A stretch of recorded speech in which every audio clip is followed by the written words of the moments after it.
Long answer लिखने का मतलब बड़े बड़े पैराग्राफ लिखना नहीं होता। एग्जामिनर को स्ट्रक्चर्ड आंसर चाहिए होता है, कहानी नहीं।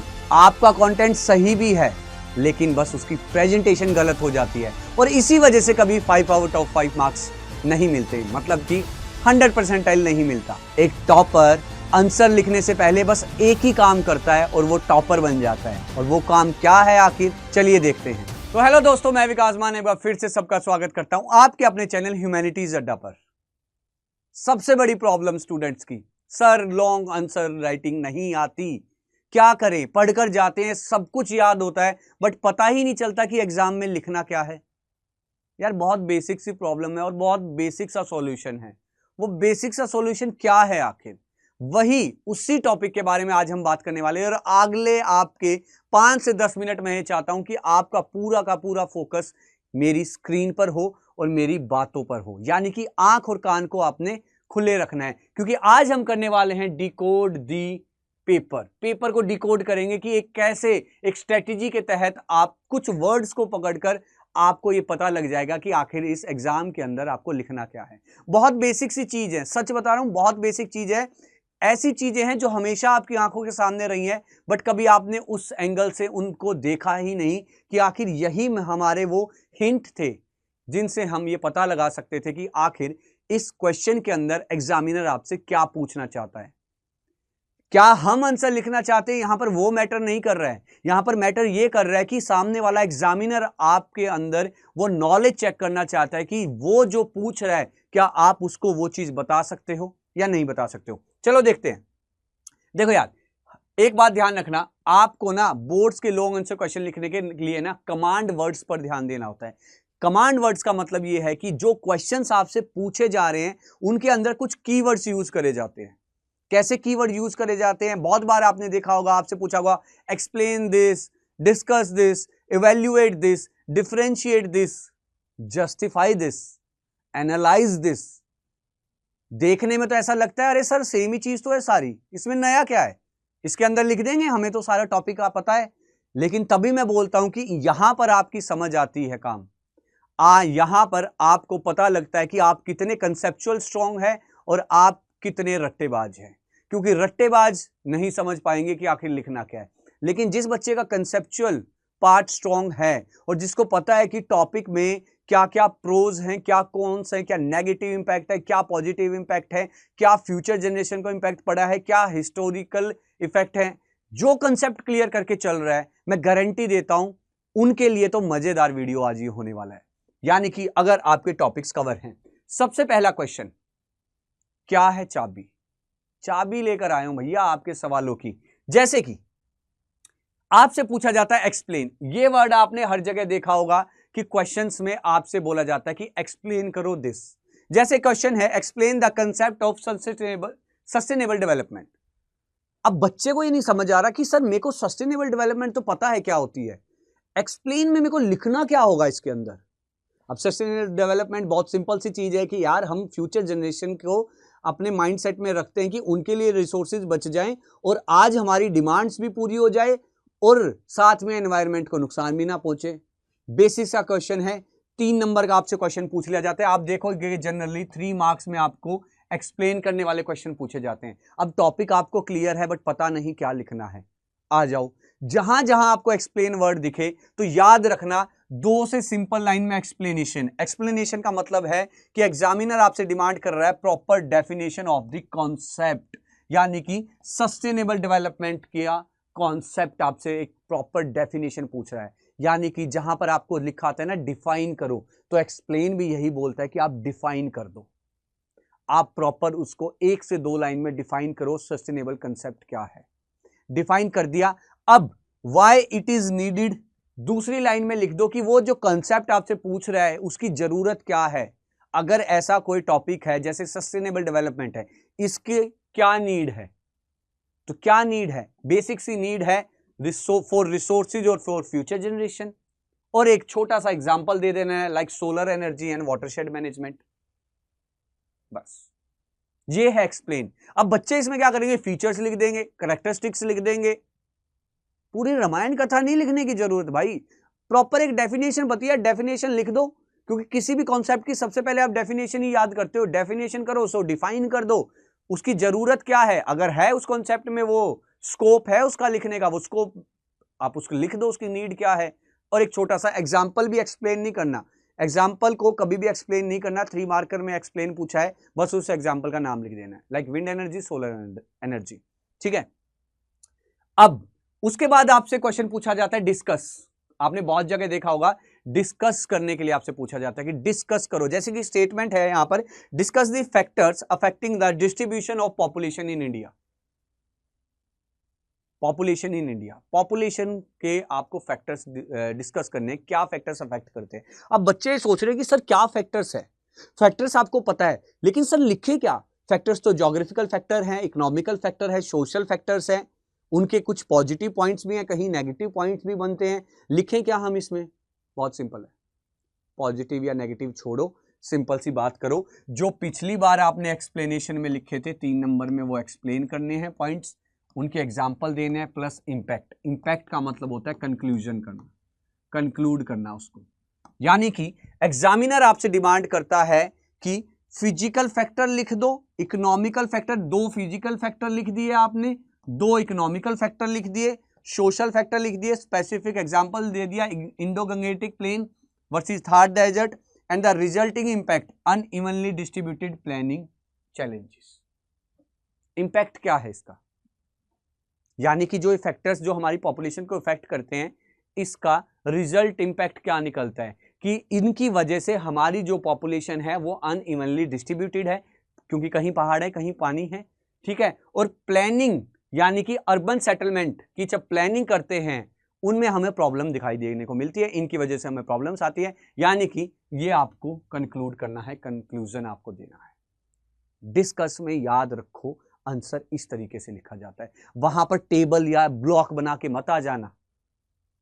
सीधा एग्जामिनर में की डिमांड क्या है, यह डिमांड करता है कि डिटेल्ड आंसर, यानी कि डिटेल में सारी चीजें खोल के रख दो उसके सामने कि ये है भाई इसके टॉपिक के बारे में सब कुछ मैंने लिख दिया, कर मजे, फुल मार्क्स। कुछ वर्ड्स और हैं, इवैल्यूएट। इवैल्यूएट, इवैल्यूएट का मतलब है बेटा तराजू, आपको बना दिया जाता है वहां पर जज। अब यहां पर एग्जामिनर आपसे पूछना चाहता है कि आप क्या सोचते हो इस कंसेप्ट के बारे में, एनसीईआरटी नहीं, आपसे पूछ रहा है, आप करो इवैल्यूएट, गलत सही आपकी मर्जी है, इवैल्यूएट करो। तो इवैल्यूएट का क्वेश्चन जैसे कि बनता है, evaluate the role of agriculture in Indian economy. Indian economy में एग्रीकल्चर का क्या रोल है, क्या रोल हमें देखने को मिलता है। सिंपल है, आपको सबसे पहले उसके पॉजिटिव पॉइंट्स लिखने होंगे, पॉजिटिव पॉइंट्स, फिर आपको नेगेटिव पॉइंट्स लिखने होंगे। क्यों भाई, आप तो जज बन गए हो, आपको पॉजिटिव पॉइंट्स भी देखने पड़ेंगे, उसके नेगेटिव पॉइंट्स भी देखने पड़ेंगे, और लास्ट में आपको फाइनल जजमेंट दे देनी है अपने आंसर्स में। यानी कि the examiner wants your analysis and concluding opinion. Opinion पूछ रहा है आपसे, वो आपका ओपिनियन, क्या ओपिनियन है। पॉजिटिव, एम्प्लॉयमेंट जनरेट करता है, जीडीपी हमारी बढ़ती है इससे, जीडीपी का बहुत बड़ा शेयर है इसमें, और फूड सिक्योरिटी प्रोवाइड करता है इंडियन एग्रीकल्चर हमें। प्रॉब्लम्स क्या है इंडियन एग्रीकल्चर में, लो प्रोडक्टिविटी है, मॉनसून पे डिपेंडेंसी है, एचवाईवी सीड्स की वजह से फर्टिलाइजर्स है और पेस्टिसाइड यूज कर रहे हैं, जिससे लैंड क्वालिटी डिग्रेड होती जा रही है, ठीक है। फाइनल कंक्लूजन क्या है, ए बैलेंस स्टेटमेंट, एक बैलेंस स्टेटमेंट के थ्रू तराजू को बराबर करना है, किसी को सजा नहीं देनी है आपने। Agriculture is important but modernisation is needed, कि एग्रीकल्चर बहुत जरूरी है बट मॉडर्नाइजेशन भी क्या है, जरूरी है हमारे लिए। दोनों चीजें, एग्रीकल्चर इंपॉर्टेंट है, जरूर आप कह सकते हो कि इंपॉर्टेंस जो रखता है, नीड क्या है, एक नीड, जरूरत है हमारी, ठीक है, महत्वपूर्ण और जरूरत, हिंदी में अगर मैं आपको बोलूं। ऐसे ही आपके सामने एक स्टेटमेंट आ जाती है जस्टिफाई करने के लिए। क्वेश्चन में पूछ लिया जाता है आपसे कि जस्टिफाई दी स्टेटमेंट, एक स्टेटमेंट दी है जैसे कि the monsoon unifies the climate of India. Just एक स्टेटमेंट आपको दे दिया आपके किसी भी टॉपिक से उठा के, और उसको बोला कि भैया जस्टिफाई करो इसको, कि किस तरीके से आप इसको सपोर्ट करते हो, जस्टिफिकेशन दो इसके बारे में। अब बच्चे सोचते हैं सर जस्टिफाई में मैं क्या लिखूं, उसके फीचर्स लिख देंगे, उसके कैरेक्टरिस्टिक्स लिख के आ जाएंगे, और फिर घर पे आके खुश हो जाएंगे, अरे मम्मी पापा मेरा तो एग्जाम बहुत अच्छा गया, मैंने तो बहुत कुछ लिख के आया हूं मैं एग्जाम में, मैंने तो पूरी शीटें भर दी हैं, मैं तो पूरी कहानी लिखाया। एग्जामिनर उठाते ही देखता है और कांटा मार देता है। नंबर मिलते हैं 5 में से 2। एग्जामिनर सोचता है चलो इसको पता तो है टॉपिक के बारे में, 2 नंबर। फिर करते हो 2 नंबर आए हैं। क्यों? क्योंकि जस्टिफाई पूछा है उसने। वर्ड्स को पकड़ो, ये आज की वीडियो में याद रखना, ये सारे वर्ड्स लिख लो और उनके सामने मार्कर से लिख लो कि आपको अगर ये वर्ड्स आ गए तो आपको लिखना क्या है। Statement plus strong points plus supporting examples with proof, ये आपका एक प्रूफ बनता है। जस्टिफाई कर रहे हो आप अपनी स्टेटमेंट। जैसे कि मैं आपसे बोलूं कि तुम आज पढ़े नहीं हो, लेकिन आप पढ़े हो, तो आप कैसे जस्टिफाई करते हो? अरे नहीं सर मैं तो पढ़ा था, सुबह मैं 8 बजे उठा था, मैंने अपनी बुक निकाली, फिर मैं पढ़ने लग गया, फिर मेरा दोस्त आया, मैं उसके पास 7-5 मिनट गया, लेकिन मैं फिर आके पढ़ने लग गया, देखो मैंने नोट्स बनाए हैं। नोट्स क्या है आपके कि मैंने नोट्स बनाए हैं, वो प्रूफ हो गया आपका। आपकी स्टेटमेंट्स क्या हैं? जस्टिफाई कर रही हैं, मेरे को स्ट्रॉन्ग पॉइंट्स दे रहे हो। आप किस चीज के लिए? अपनी बात को सपोर्ट करने के लिए। तो ये स्टेटमेंट आपकी बात बन जाती है। एग्जामिनर आपसे सवाल कर रहा है, यानी कि मैं बन जाता हूं, और आपको उसको जस्टिफाई करना है कि किस तरीके से ये ठीक है। क्या ये स्टेटमेंट बोलती है? The examiners demand prove the given statement is correct. Explain how the monsoon bring season uniformity, यानी कि मॉनसून कैसे सीजन में यूनिफॉर्मिटी लेकर आता है। एग्रीकल्चर डिपेंडेंस है इसके ऊपर, एग्रीकल्चर के साथ साथ कनेक्ट करता है फेस्टिवल और क्रॉपिंग पैटर्न्स को। फेस्टिवल कैसे? जैसे तीज मनाते हैं, है ना, झूले लग जाते हैं। Provide examples like kharif season and rice cultivation. तो आप उस स्टेटमेंट को बोलोगे कि हाँ, मॉनसून भारत को एकता में बांधता है। कैसे? अलग अलग त्योहार इसके ऊपर डिपेंड होते हैं, लोग मिलते हैं, खरीफ सीजन, राबी सीजन, ये सारे सीजन इससे क्या है, इफेक्ट में आते हैं। तो आपको स्टेटमेंट को सही बताना है किस तरीके से। तो जस्टिफाई का मतलब है कि भैया बस शुरू हो जाओ। कहते हैं ना स्कूल में, हाँ ज्यादा जस्टिफिकेशन मत दो, अपने आप को ज्यादा जस्टिफाई मत करो। जो इंसान गलत होता है वही जस्टिफिकेशन देता है। जरूरी नहीं है बेटा, एग्जाम में क्वेश्चन आ गया तो जस्टिफिकेशन देनी पड़ सकती है, ये बात याद रखना। नेक्स्ट क्वेश्चन आ जाता है सबसे इजी, डिफरेंशिएट। लेकिन यहां पर एक ट्रिकी चीज है, एक होता है डिफरेंशिएट, एक होता है डिफरेंस बिटवीन। दोनों चीजों में एक हल्का सा फर्क आपको देखने को मिलता है, हमेशा याद रखना। पहले मैं बताऊंगा तुम्हें डिफरेंशिएट का। डिफरेंशिएट में आपको कंपैरिजन करना होता है। जैसे एक लाइन छोटी है तो दूसरी लाइन उससे बड़ी है, तो आप इसमें स्टेटमेंट पता कैसे लिखोगे कि ए लाइन की लेंथ है 6 सेंटीमीटर, लेकिन बी में आप लिखोगे कि बी की जो लाइन है वो ए की लाइन से मान लो 10 सेंटीमीटर है, तो आप बी में पता क्या स्टेटमेंट लिखोगे कि बी इज ग्रेटर देन या 4 centimetre, is greater than 4 centimetre किससे? ए से। यानी कि आप कंपेयर कर रहे हो दो चीजों को। बट डिफरेंस में आप क्या लिखोगे? A is 6 centimetre, b is 10 centimetre, simple. वहां पर आप एक सीधी स्टेटमेंट दे दोगे कि भैया खुद कर लियो डिफरेंशिएट। लेकिन डिफरेंशिएट में आपको वो चीज मेंशन करनी पड़ती है, यानी कि कंपेयर करना पड़ता है उन चीजों को। तो बेसिस ऑफ कंपैरिजन इधर ब्लॉक बनाओगे, और हमेशा डिफरेंशिएट में आपको टेबल बनाकर ही लिखना पड़ेगा, चाहे कुछ भी हो जाए। सीधा कोई लिख के नहीं आएगा, मेरे को याद रखना है बात। सीधा कोई नहीं लिख के आएगा, कोई बड़ी बात नहीं है, 1 मिनट लग जाएगा। टेबल बनाना है, बेसिस ऑफ कंपैरिजन लिखना, जो टॉपिक है like intensive farming, extensive farming. Land size लिखोगे, इंटेंसिव फार्मिंग में स्मॉल होता है, यहां लिखोगे कंपेयर टू बिग। क्यों? क्योंकि यहां आपने कंपैरिजन वर्ड लिख दिया है ऑलरेडी, इसलिए मैं आपको बता रहा हूं। लेबर रिक्वायरमेंट हाई रहती है, यहां लो रहती है। क्यों? मशीन्स का यूज किया जाता है। यील्ड क्या है? यहां पर हेक्टेयर हाई रहेगी, पर लेबर लो हो जाएगी, यहां इसका अपोजिट हो जाता है। टेक्नोलॉजी लो रहती है, यहां हाई हो जाती है। एग्जांपल्स आप दे सकते हो वेट पैडी क्रॉप्स का इंडिया में, और वहां आप ग्रासलैंड का एग्जांपल दे सकते हो, prairies, Canterbury, Wales, downs, pampas, कितने ही हैं वो वहां पर आप एग्जांपल दे सकते हो। तो डिफरेंशिएट का मतलब होता है कंपेयर करना दो चीजों को, ठीक है, वो दिखाना कि भाई मैं कंपेयर करके बता रहा हूं, ये बढ़िया है, ये घटिया है, ये छोटा है, ये बड़ा है। डिफरेंस में आप बस ये बता देते हो ये 5 फुट का है, ये 5.5 फुट का है, खुद देख ले बड़ा छोटा कौन है। डिफरेंशिएट में बताओगे ये उससे आधा फुट बड़ा है, ठीक है। आगे अगर मैं चलूं तो एक आता है आपका वर्ड एनालाइज।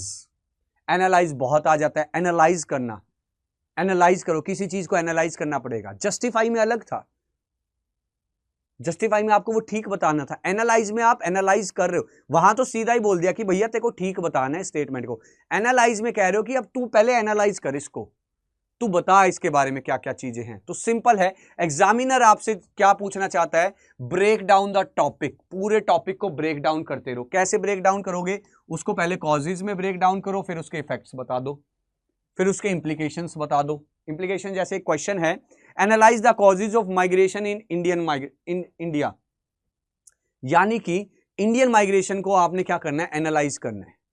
कैसे एनालाइज कर दोगे, क्या है, break down the topic into core components, push factor बताओगे, पुल फैक्टर बताओगे, सारी चीजें आप बताओगे कि माइग्रेशन के कारण क्या हैं, कॉजेज क्या हैं, फिर आप क्या बताओगे, सोशल कॉजेज बताओगे। इफेक्ट्स क्या है, इफेक्ट क्या होता है, जब एक रूरल एरिया से अर्बन एरिया में जाते हैं लोग तो क्या होगा, यहां पॉपुलेशन में आपको क्या देखने को मिलेगा, राइज देखने को मिलेगा, जिससे क्या होगा, ओवर क्राउडेड हो जाएगा, ओवर क्राउडेड होगा वहां रीजन, कंजेशन होगा, ट्रैफिक जैम लगेंगे, वहां पर स्लम्स बनने की उम्मीद ज्यादा हो जाती है, यानी कि उसके इफेक्ट आप बताओगे, और इंप्लीकेशंस में किस तरीके से आप उसको कंट्रोल कर सकते हो, किस तरीके से आप बैलेंस कर सकते हो कि प्रॉपर उसको बैलेंस करा जाए। तो ये एक बेसिक से हैं, यानी कि आपको सवाल में ही, क्वेश्चन में ही जवाब बोल दिया जाता है, क्वेश्चन में ही बता दिया जाता है कि भैया जवाब तूने किस तरीके से लिखना है, एक बार पढ़ ले। बच्चे क्वेश्चन नहीं देखते हैं, बच्चे बोलते हैं हाँ analyse the cause of migration, अच्छा माइग्रेशन, माइग्रेशन का टॉपिक तो मेरे को आता है, मैं तो सारा लिखाऊंगा।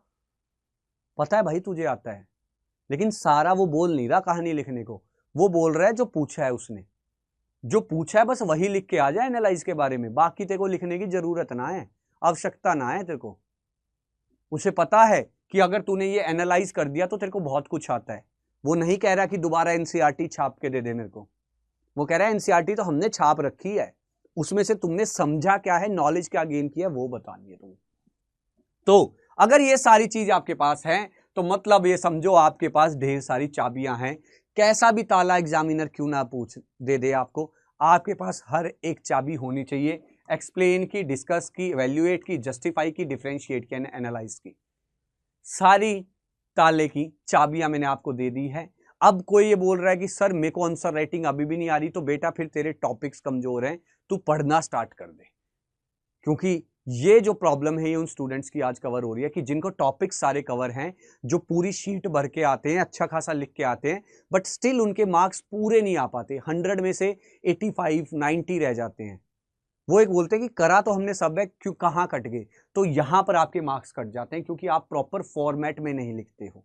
हमेशा पॉइंट्स में आपने आंसर लिखने हैं, जितना हो सके पैराग्राफ से बचना है, पॉइंट्स में आपने आंसर्स अपने राइट डाउन करने हैं। ठीक है, तो बस लास्ट में मैं आपको बोलूंगा कि अब आपके पास अपनी सारी चाबियां हैं, you can read the paper, understand the demand and build the perfect answer every time, walk into the exam hall with a plan, not just knowledge. खाली नॉलेज से काम नहीं चलेगा, आपके पास प्रॉपर प्लान होना चाहिए, प्रॉपर स्ट्रेटेजी होनी चाहिए, और वो प्लान और वो स्ट्रेटेजी बताने के लिए ही अब तो क्या बेटा 1 साल से तुम्हारे साथ हूं मैं तो, लेकिन अब थोड़ा और ज्यादा अग्रेसिव मोड में मैं आऊंगा। डेली आपके लिए वीडियोस लेकर आएंगे, डेली आपके लिए शॉर्ट्स लेकर आऊंगा, जिसमें एमसीक्यूज, पीवाईक्यूज, ट्रिक्स, नमोनिक्स, वीडियो में आपके लिए अलग अलग टॉपिक्स लेकर आऊंगा, ब्रेक डाउन करूंगा टॉपिक्स को, नए नए स्टाइल में आपको कवर करवाऊंगा टॉपिक्स। अब बस आपको क्या है, मेरे साथ बने रहना है। बने कैसे रहोगे, बने रहने का एक ही तरीका, चैनल को सब्सक्राइब करो, लाइक करो और ज्यादा से ज्यादा शेयर करो, ताकि आपके साथ बाकी लोगों का भी फायदा हो।